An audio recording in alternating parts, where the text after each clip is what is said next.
Welcome to Burlap Teachers. Enjoy the video. In this video, I will explain how to play Hell's Greatest Dad on piano.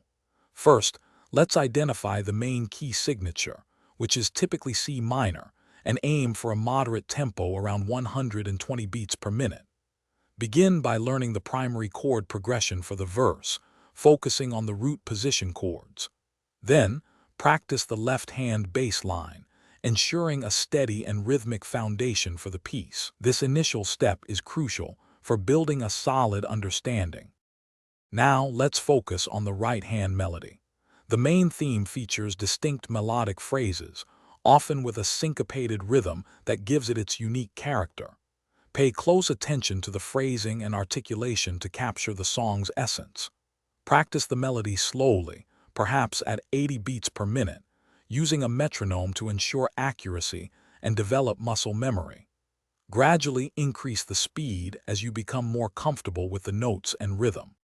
Once both hands are somewhat comfortable independently, it's time to combine them.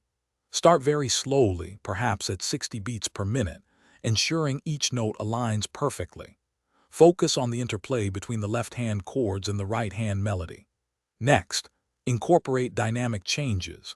Think about where the music should be louder or softer to add expression. Maintaining a steady tempo throughout the entire piece is vital for a cohesive and polished performance.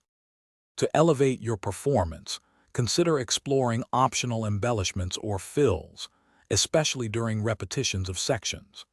Experiment with using the sustain pedal effectively to add resonance and smooth transitions between chords, but avoid over-pedaling to maintain clarity. Consistent practice, even for just 20 minutes daily, is key to achieving mastery and fluidity. Focus on challenging sections and gradually increase your speed until you can play the piece confidently and expressively. Thanks for watching. Consider subscribing if this video helped you.